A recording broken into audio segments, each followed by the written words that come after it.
الإمام يقول سمع الله لمن حمده هل ينبغي له أن يقول بعدها ربنا ولك الحمد؟ امام جب امامت کراتا ہو آگے مقتدیوں کے لیے تو وہ سمع اللہ لمن حمدہ کہے گا، کیا ربنا لک الحمد بھی کہہ سکتا ہے کہ نہیں؟ کچھ حضرات کا ارشاد ہے کہ نہیں، مقتدی کا کام ربنا لک الحمد کہنا ہے، امام کا کام سمع اللہ لمن حمدہ کہنا ہے۔ اپنی اپنی ذمہ داری پوری کریں گے، دوسرے کی ذمہ داری میں مداخلت کیوں کریں؟ سمع اللہ لمن حمدہ صرف امام کی ذمہ داری، ربنا لک الحمد مقتدی کی ذمہ داری ہے، اور بس۔ ان حضرات میں ایک شخصیت امام ابو حنیفہ رحمہ اللہ کی، امام ابو حنیفہ رحمہ اللہ بھی یہی بات فرماتے ہیں کہ امام کی ذمہ داری الگ ہے، مقتدی کی ذمہ داری الگ ہے۔ ان کے علاوہ امام مالک رحمہ اللہ ائمہ اربعہ میں بھی ان کے ساتھ، اور احمد بن حنبل رحمہ اللہ کا ایک قول بھی ان کے ساتھ ہے کہ مقتدی ربنا لک الحمد کہے گا، امام کے لیے یہ درست نہیں ہے۔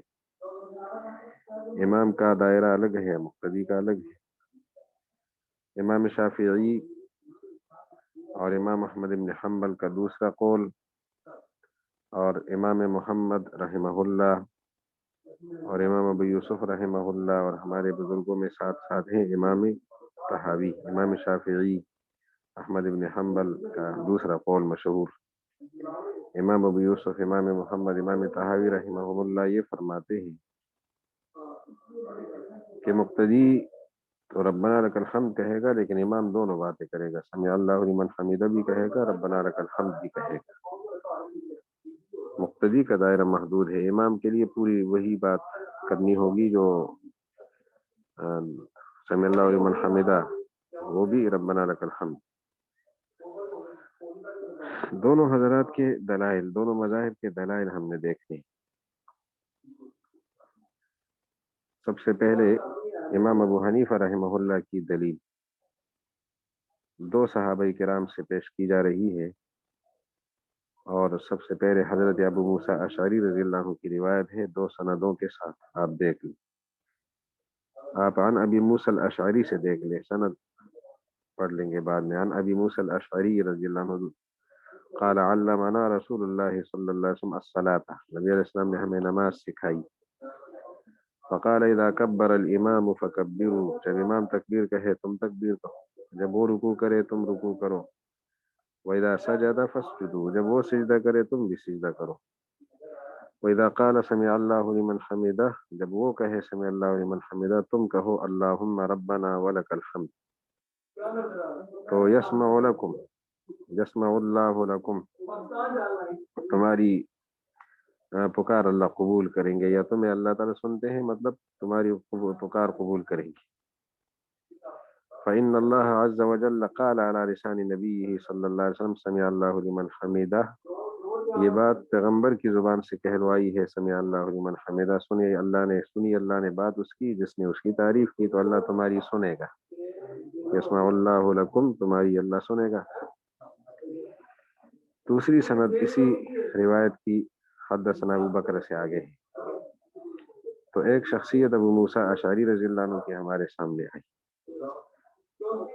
دوسری شخصیت حضرت ابو ہریرہ رضی اللہ عنہ کی۔ آپ کی اس کتاب میں جو تیسرے نمبر کی حدیث ہے وہ ذرا دیکھ لیں۔ عن ابی ہریرہ رضی اللہ عنہ نظر آتا ہوگا اس سند میں، عن رسول اللہ صلی اللہ علیہ وسلم نحوہ، اسی طرح کی حدیث ہے، غیر انہ لم یذکر قولہ یسمع اللہ لکم الی آخر الحدیث۔ ابو ہریرہ رضی اللہ عنہ کی روایت میں یہ جو یسمع اللہ لکم سے آخر تک کے الفاظ ہیں یہ موجود نہیں ہے، باقی حدیث اسی طرح کی۔ حضرت ابو ہریرہ رضی اللہ عنہ کی یہ روایت انہوں نے، یعنی امام طحاوی نے 4 سندوں کے ساتھ بیان کی، یعنی اس کے بعد والی سند بھی دیکھے، پھر بعد میں 4 سندیں، اور اس کے بعد فذهب قوم سے امام طحاوی تبصرہ کریں کہ اس سے یہ نتیجہ نکلتا ہے کہ امام کی ذمہ داری سمع اللہ لمن حمدہ ہے، اور مقتدی کی ذمہ داری ربنا لک الحمد ہے، دوسرے کے دائرے میں مداخلت نہیں کریں گے۔ اب عبارت سنیں۔ وبه قال حدثنا ابراهيم بن مرزوق قال حدثنا عفان بن مسلم قال حدثنا حمام وابو عوانة وابان عن قتادة عن يونس بن جبير عن شقانة ابن عبد الله عن أبي موسى الأشعري رضي الله تعالى عنه وعنهم قال علمنا رسول الله صلى الله عليه وسلم الصلاة فقال إذا كبر الإمام فكبروا وإذا ركع فاركعوا وإذا سجد فاسجدوا وإذا قال سمع الله لمن حمده فقولوا اللهم ربنا ولك الحمد يسمع الله لكم فإن الله عز وجل قال على لسان نبيه صلى الله عليه وسلم سمع الله لمن حمده. اگلی سند یہ ترجمہ اس کا آسان ہے. وبی قال حدثنا ابو بکر بن مرزوق قال حدثنا سعيد بن عامر قال حدثنا سعيد بن ابي عروبة عن قتادة فذكر باسناده مثله. اگلا جو صحابی ہے رضی اللہ عنہ حضرت ابو ہریرہ ان کی روایت کی سند. وبی قال حدثنا ابو بکر قال حدثنا ابو داود قال حدثنا شعبة عن يعلى بن عطاء قال سمعت ابا علقمة يحدث عن ابي هريرة رضي الله عنه عنهم عن رسول الله صلى الله عليه وسلم غير انه لم يذكر قوله يسمع الله لكم الى اخر الحديث. ابو هريرة رضی اللہ عنہ کی روایت کی دوسری سند. وبه قال حدثنا ابو بکر قال حدثنا سعيد بن عامر قال حدثنا محمد بن عمرو عن ابي سلمة عن ابي هريرة رضي الله عنه عنهم عن النبي صلى الله عليه وسلم.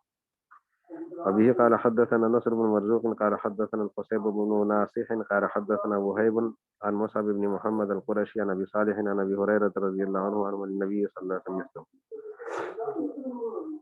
وبه قال حدثنا يونس قال اخبرنا ابن وهب ان مالك حدثه عن سمي عن ابي صالح عن ابي هريرة رضي الله عنه ان رسول الله صلى الله عليه وسلم قال اذا قال الامام سمع الله لمن حمده فقولوا اللهم ربنا لك الحمد فإنه من وافق قوله قول الملائکہ جس کا قول من وافق قوله قول الملائکہ جس کی بات فرشتوں کی بات کے موافق ہو جائے غفر له ما تقدم من ذنبه اس کے سابقہ گناہ معاف ہو جاتے ہیں. فذهب قوم إلى أن هذه الآثار قد دلتهم على ما يقول الإمام والمأمون جميعا. فذهب قوم إلى أن هذه الآثار قد دلتهم کی رہنمائی على ما يقول الإمام کہ جو امام کہے گا والماموم جميعا اور جو مقتدی کہے گا. امام کی ذمہ داری مقتدی کی ذمہ داری سامنے آئی. وإن قول رسول الله صلى الله عليه وسلم إذا قال سمع الله لمن حمده فقولوا اللهم ربنا لك الحمد دليل على أن سمع الله لمن حمده يقولها الإمام دون الماموم. صرف امام کہے گا مقتدی نہیں کہے گا. اور ربنا لك الحمد يقولها المأموم دون الإمام مأموم کہے گا امام نہیں کہے گا.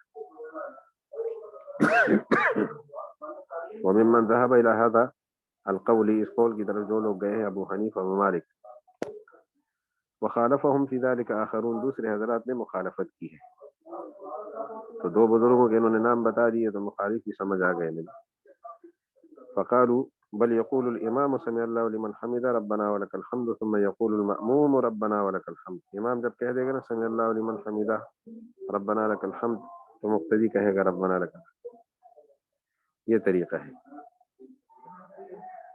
یہ بزرگ کہتے ہیں کہ یہ جو حدیثیں آپ نے پیش کی ہے 6 حدیثیں آپ نے پیش کی ہیں. 2 صحابہ کی 6 حدیثیں.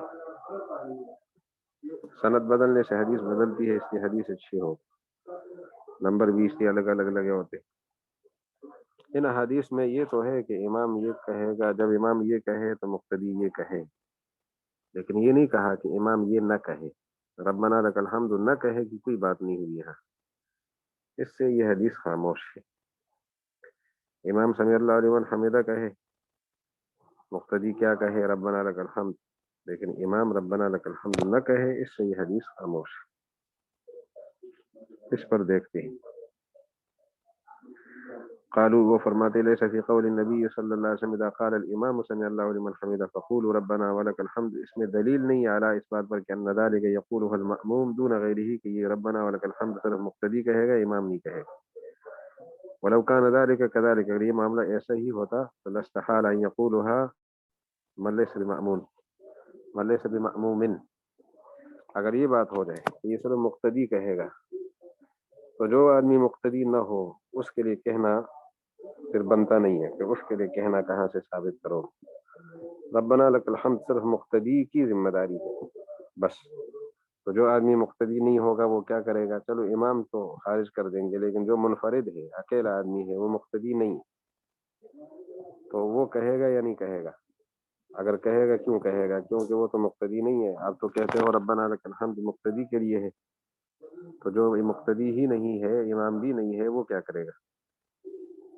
اگر امام کو روکیں گے تو منفرد کو بھی روکنا ہوگا، اور منفرد کو آپ لوگ نہیں روکتے ربنا لک الحمد کہنے سے۔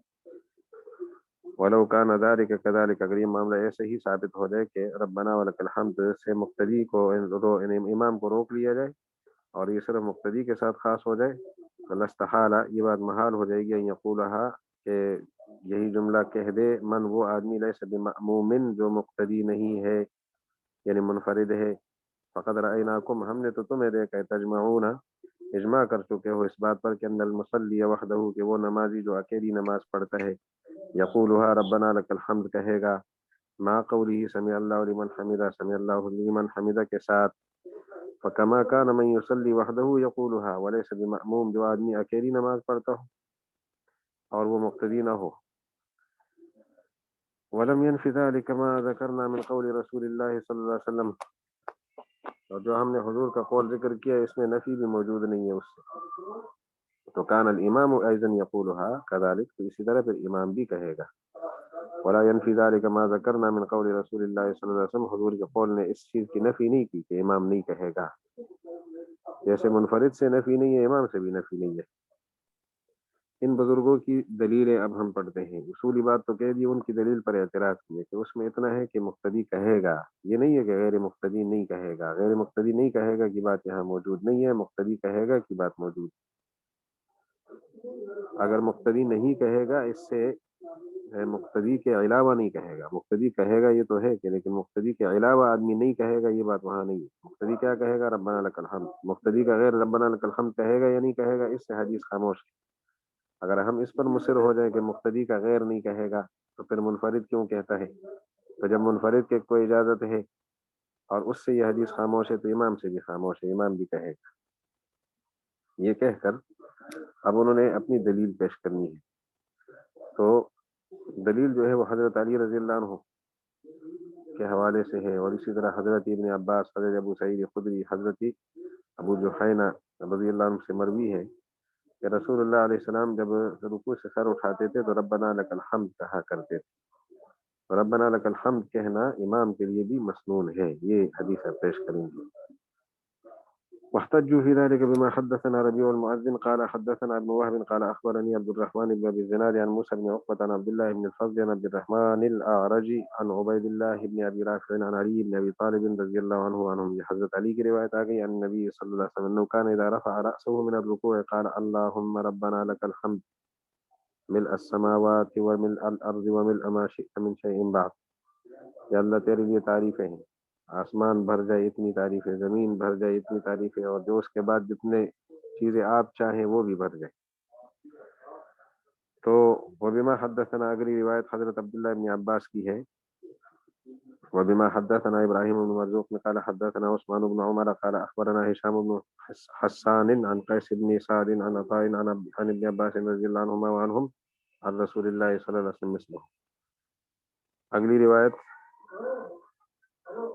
ابو بکر قال حدثنا ابو الوليد قال حدثنا شعبة قال اخبرني عبيد هو ابن الحسن ابو الحسن قال سمعت ابن ابي اوفا، حضرت ابن ابی اوفا محدث عن رسول اللہ صلی اللہ علیہ وسلم، مثل حضرت ابن ابی اوفا کی روایت رضی اللہ عنہ، وہ بھی اسی طرح کی بات کر رہی ہے۔ آگے روایت دیکھ رہے ہیں ابو سعید خدری رضی اللہ عنہ کی، بھی قال حدثنا مالک بن عبد الله بن یوسف، مالک بن عبد الله بن سیف قال حدثنا عبد الله بن یوسف الدمشقی قال اخبرنا سعید بن عبد العزيز التنوخي عن عطية بن قيس الكلاعي عن قزاعة بن يحيى عن ابي سعيد الخدري رضي الله عنه عنهم عن رسول الله صلى الله عليه وسلم مثله وزاد، اور ابو سعید خدری کی روایت میں اضافہ ہے کہ اہل الثناء والمجد، اے اللہ آپ اہل ثنا بھی ہیں اور اہل مجد بھی ہیں، یعنی ثنا اور بزرگی والے ہیں آپ، قابل تعریف، قابل بزرگ یعنی بزرگی کے مستحق۔ احق ما قال العبد، بندہ جو کچھ کہتے ہیں اس کے آپ زیادہ حقدار ہیں۔ وکلنا لک عبد، ہم میں سے ہر ایک آپ کا بندہ ہے۔ لا نازع لما اعطیت، جو کچھ آپ دینا چاہیں گے اس کا کوئی نازع مقابلہ کرنے والا اور مانع نہیں، رکاوٹ ڈالنے والا۔ ولا ينفع ذا الجد، کسی نصیبے والے کو فائدہ نہیں دے گا، نصیبے والا، قسمت والا اس کو فائدہ نہیں دے گا، من کا تیرے مقابلے میں، الجد کوئی مالدار یا کسی کی مالداری، کسی کی مالداری کسی قسمت والے کو آپ کے مقابلے میں فائدہ نہیں دے سکتے، فائدہ ہے تو آپ ہی دے سکتے۔ اس کے بعد آگے ابو جحیفہ رضی اللہ عنہ کی روایت ہے ابن ابی داود قال حدثنا سعید بن سلیمان عن شریک عن ابی عمرو وهو المنبهي عن ابي جحيفة رضي الله عنه قال ذكرت الجدود عند النبي صلى الله عليه وسلم فقال بعض القوم جد فلان في الإبل وقال بعضهم في الخيل فسكت النبي صلى الله عليه وسلم فلما قام يصلي فرفع رأسه من الركوع قال اللهم ربنا لك الحمد ملء السماء وملء الأرض وملء ما شئت من شيء بعد لا مانع لما أعطيت ولا معطي لما منعت ولا ينفع ذا الجد منك الجد. یہاں بات اس طرح چل رہی تھی کہ میں نے قسمت کا ذکر کیا حضور کے سامنے. صاحب قسمت کون ہے؟ اونٹوں والا یا گھوڑوں والا بڑا قسمت والا ہے؟ حضور علیہ السلام نے آگے فرمایا لا ينفع ذا الجد منك الجد فليس في هذه الآثار. اس پر جو امام طحاوی کا تبصرہ ہے اب غور کرنے کا ہے. امام طحاوی فرماتے ہیں ان روایات میں یہ ہے کہ حضور علیہ السلام نے ربنا لک الحمد کہا ہے اور ساتھ مزید آگے دعا بھی پڑھی ہے. تو مزید دعا کا استعمال کرنا یہ تو اس بات کی دلیل بھی ہو سکتی ہے کہ جب حضرت قنوت نازلہ پڑھتے ہوں تو ساتھ یہ پڑھتے ہوں گے، لیکن جب قنوت نازلہ ختم تو ربنا لک الحمد کہنا بھی ختم، یہ بھی تو ممکن ہے. جب کوئی ساتھ دعا پڑھتے تھے تو ساتھ ربنا لک الحمد بھی کہتے تھے، جب وہ پڑھنا چھوڑ دیا وہ تو ہمیشہ نہیں پڑھا. حضور علیہ السلام نے دعاؤں کا اہتمام رکوع میں ہمیشہ تو نہیں کیا، رکوع سے اٹھتے وقت. اس کا مطلب ہے پھر ربنا لک الحمد بھی چھوڑ دیا ہوگا، تو اس سے ذمہ داری تو نہیں سامنے آئی. اس لیے فرماتے ہیں فلیس فی هذه الاثار، ان آثار میں موجود نہیں ہے انه قد كان يقول ذلك وهو امام، کہ وہ امام کے. ہاں ایک بات اور بھی پہلو ہے، حضور علیہ السلام جو یہ پڑھتے تھے امام کے طور پہ پڑھتے تھے یا اکیلے پڑھتے تھے، یہ بات بھی اس حدیث میں موجود نہیں ہے. ممکن ہے نبی علیہ السلام نے انفرادی نماز پڑھی ہوا اور اس انفرادی نماز میں آپ صلی اللہ علیہ وسلم نے ان الفاظ کا استعمال فرمایا ربنا لک الحمد. تو ہمارا چل رہا ہے امام کے بارے میں اور حضور علیہ السلام نے انفراد کی حالت میں پڑھا ہے، تو اب اس سے آپ کیسے استدلال کر رہے ہیں؟ یہ بات یہاں ہو رہی. فلیس فی هذه الاثار انه قد كان يقول ذلك، ان آثار میں یہ بات موجود نہیں ہے کہ حضور علیہ السلام یہ الفاظ ارشاد فرماتے تھے وهو امام، اس حالت میں کہ وہ امام. ولا فيها، اور اس میں یہ بھی نہیں ہے ما يدل على شيء من ذلك جو اس چیز پر دلالت کرے.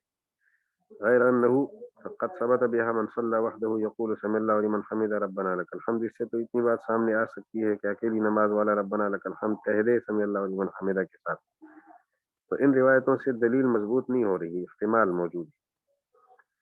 اب ہمیں غور کرنا پڑا کہ حضور علیہ السلام سے اس کے علاوہ کچھ مروی ہے تو ہمیں نظر آیا. اردنا ان ننظر هل روی عن النبی صلی اللہ علیہ وسلم يدل على حکم الامام فی ذلك، کہ امام کا اس میں کیا حکم ہے، کیف ہوا، وہ کیا کرے گا.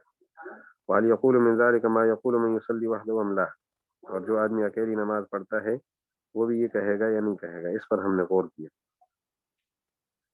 اس غور کے نتیجے میں ہمیں جو کچھ ملا وہ ابھی آپ کے سامنے رکھتے ہیں. حضرت فرماتے ہیں کہ حضرت ابو ہریرہ رضی اللہ تعالی عنہ کا حوالہ دے کر وہ حدیث پیش کریں گے. تو پہلے آپ اس کو دیکھ لیجیے جو حدیث انہوں نے پیش کی. یونس قد حدثنا قال اخبرنا ابن وهب قال اخبرني يونس عن ابن شهاب عن سعيد بن المسيب وابي سلمة عن ابي هريرة رضي الله عنه انهما سمعاه. حضور علیہ السلام کو انہوں نے سنا، فرما رہے تھے حين يفرغ من صلاة الفجر من القراءة، فجر کی قراءت سے فارغ ہو گئے، رکوع کیا، سر اٹھایا اپنے رکوع سے اور فرمایا سمع الله لمن حمد ربنا لك الحمد اللهم انجل الوليد ابن الوليد، ثم ذكر الحديث، یا اللہ ولید ابن ولید کو نجات دے. ولید ابن ولید حضرت خالد ابن ولید کے بھائی ہیں، مکہ مکرمہ میں گرفتار ہو گئے تھے اور مظلومیت کا شکار ہو گئے تھے. چنانچہ حضور علیہ السلام نے قنوت نازلہ ان کے لیے اس کا قنوت نازلہ کا ان کے لیے اہتمام فرمایا تھا.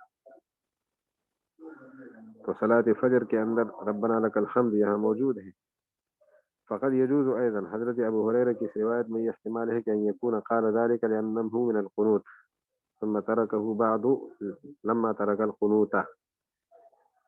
ابو ہریرہ کی روایت میں احتمال موجود ہے کہ ربنا لک الحمد حضور نے اس لیے پڑھا ہو کہ مقتدی اور امام دونوں کی ذمہ داری، یعنی نہیں یہ امام کی ذمہ داری میں شامل ہے، سمع اللہ لمن حمدہ کے ساتھ ربنا لک الحمد ذمہ داری میں شامل ہے. یہ احتمال بھی ہے، لیکن یہ احتمال بھی ہے کہ ربنا لک الحمد آگے قنوت نازلہ کے ساتھ ہو، اور جو قنوت نازلہ کو چھوڑا تو ربنا لک الحمد کو بھی چھوڑا ہو. یہ احتمال موجود ہے اس حدیث شریف میں.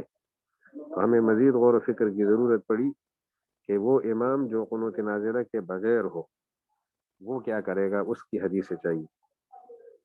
فقط یجوز، یہاں ممکن ہے ایضا اسی طرح یکون قال ذالک کہ آپ صلی اللہ علیہ وسلم نے یہ جملہ ارشاد فرمایا لأنه من القنوت کہ یہ قنوت نازلہ میں سے ہے. ثم ترکہ بعد، پھر اس کے بعد اس ربنا لک الحمد کو چھوڑ دیا ہو. لما ترک القنوت، جب آپ نے قنوت کو چھوڑ دیا تھا. فرجعنا الى غیر هذا الحدیث، ہم نے ایک اور حدیث کی طرف رجوع کیا. هل فيه دلالة على شيء مما ذکرنا، جو کچھ ہم ذکر کر رہے ہیں کہ مقتدی نہ امام ربنا لک الحمد سمع اللہ لمن حمیدہ کے ساتھ کہے گا، اس پر کوئی دلالت کرنے والی چیز ہے. تو ہم نے وہاں جب تلاش کیا تو سب سے پہلے حضرت ابو ہریرہ رضی اللہ عنہ کی روایت مل گئی ہمیں، پھر حضرت عائشہ رضی اللہ عنہ کی، اور اس کے بعد حضرت عبداللہ ابن عمر کی. یہ 3 روایتیں ہمیں ملی، وہ سن لیں آپ. سب سے پہلے جو روایت ہے وہ حضرت ابو ہریرہ کی. اذا ربیع المؤذن، حضرت ربیع المؤذن کہہ رہے ہیں کہ حدثنا اسد قال حدثنا ابن ابی ذئب عن المقبوری عن ابی ہریرہ رضی اللہ عنہ انه قال انا اشبہکم صلاۃ برسول اللہ صلی اللہ علیہ وسلم، میں تمہارے لیے جو حضور کی نماز پیش کرتا ہوں تو زیادہ مشابہ نماز ہے میری حضور کے ساتھ. کان اذا قال سمع اللہ لمن حمدہ قال اللهم ربنا لك الحمد، جب وہ سمع اللہ لمن حمدہ کہتے تھے ربنا لك الحمد کہتے تھے. وإذا يونس قد أخبرني قال أخبرنا ابن وهب قال أخبرني يونس عن ابن شهاب عن عروة عن عائشة رضي الله عنها قال خسفت الشمس، سورج گرہن ہوا فی حیات رسول اللہ صلی اللہ علیہ وسلم، آپ کی حیات مبارکہ میں. فصلى بالناس، لوگوں کو نماز پڑھائی. فلما رفع رأسه من الركوع، نماز پڑھاتے وقت رکوع سے سر اٹھایا، فرمایا سمع اللہ لمن حمدہ ربنا ولک الحمد.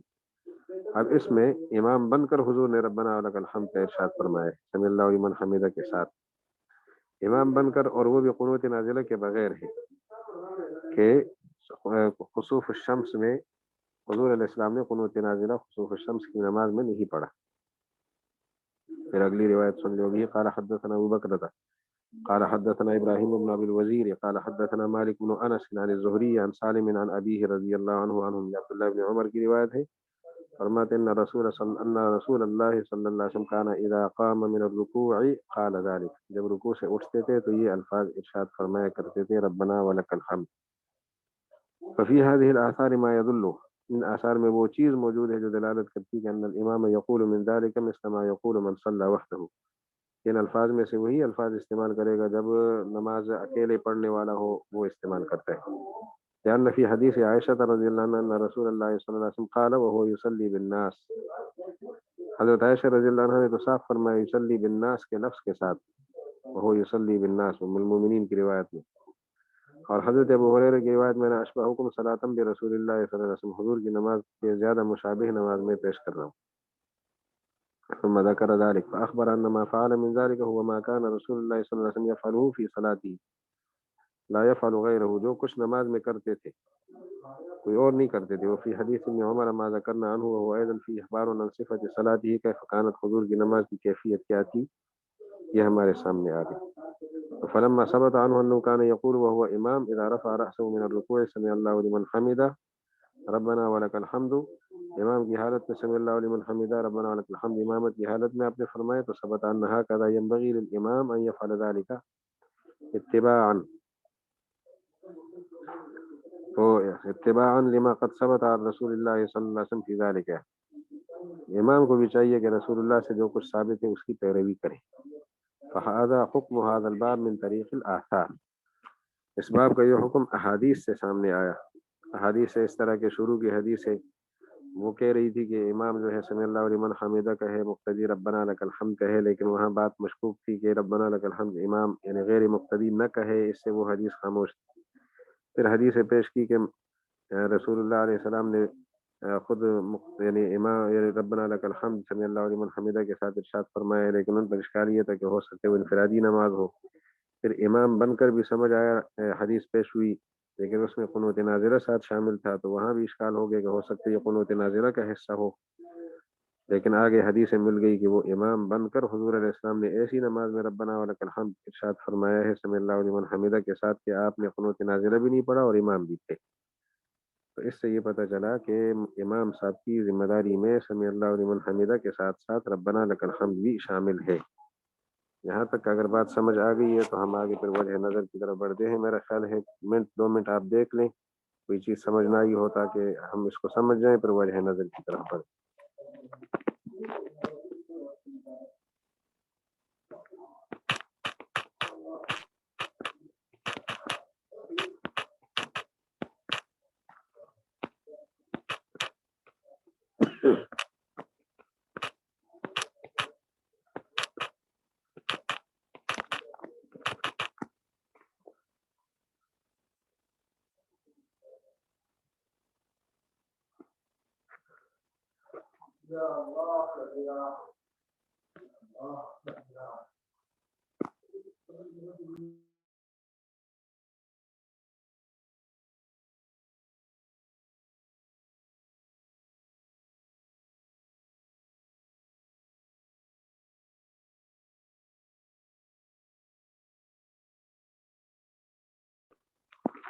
تو انشاءاللہ اگر سمجھ آیا ہے پھر آگے وجہ نظر کی طرف بڑھتے ہیں.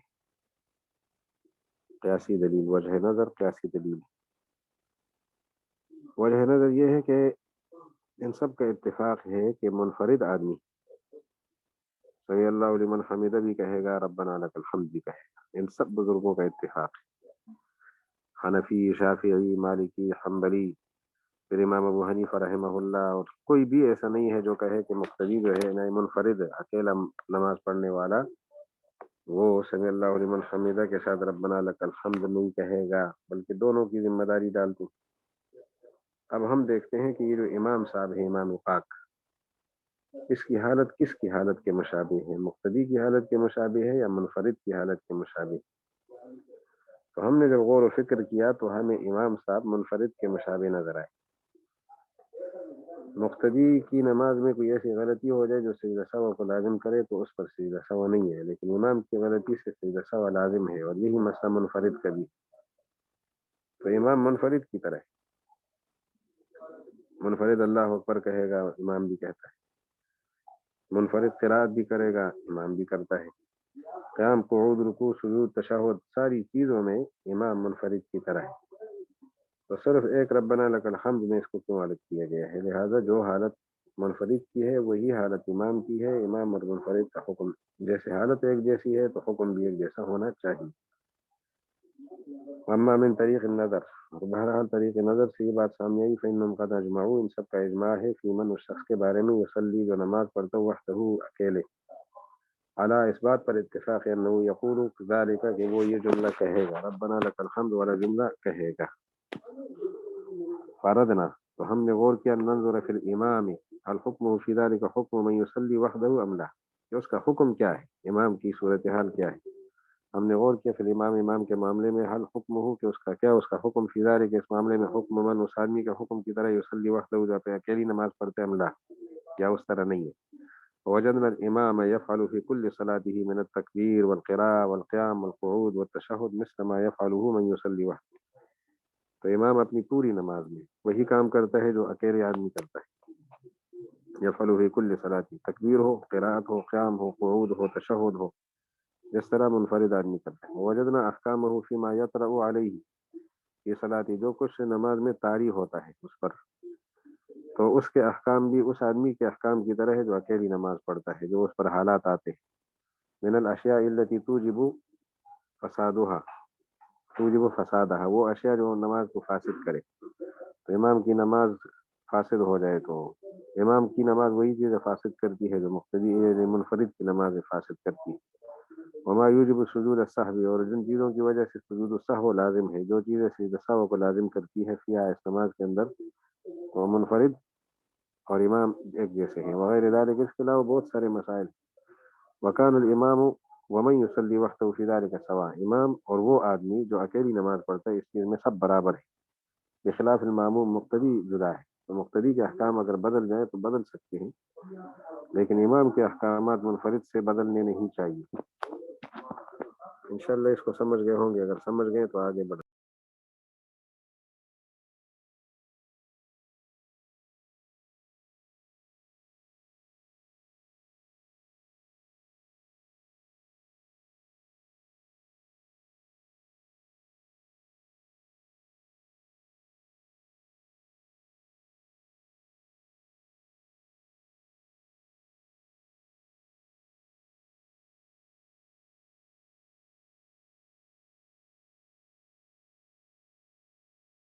باتفاقهم، جب ان کے اتفاق سے یہ بات ثابت ہوگی کہ ان المصلی وحدہ، کہ مصلی یعنی نماز پڑھنے والا وحدہ اکیلی حالت میں، یقول بعد قوله اپنے اس قول کے بعد کہے گا، کیا کہے گا، کس قول کے بعد، سمع اللہ لمن حمدہ کے بعد کیا کہے گا، ربنا ولک الحمد.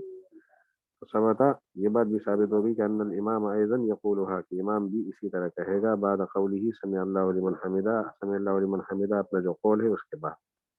وهذا وجه النظر ایضا فی هذا الباب، یہ وجہ نظر ہے اسی طرح اس باب میں. وبهذا نأخذ، حضرت فرماتے اسی کو ہم لیتے ہیں. وهو قول ابی یوسف و محمد رحمہم اللہ، یہ امام ابو یوسف کا بھی قول ہے اور امام محمد رحمہ اللہ کا بھی قول ہے. واما ابو حنیفہ کا فکان یذهب فی ذلک الى القول الاول، اس میں ابو حنیفہ رحمۃ اللہ علیہ قول اول کی طرف گئے. امام طحاوی نے اپنی ترجیح پوری قوت کے ساتھ بیان فرما دی اور آپ کو اختیار دے دیا ہے کہ آپ اپنے اختیار میں رہیں. تو اب جو اگلا باب ہے انشاءاللہ اس کو پھر کل کر لیں گے، اس میں تھوڑی تفصیلات ہے اس کا خاکہ اور پھر اس کی تفصیلات کل.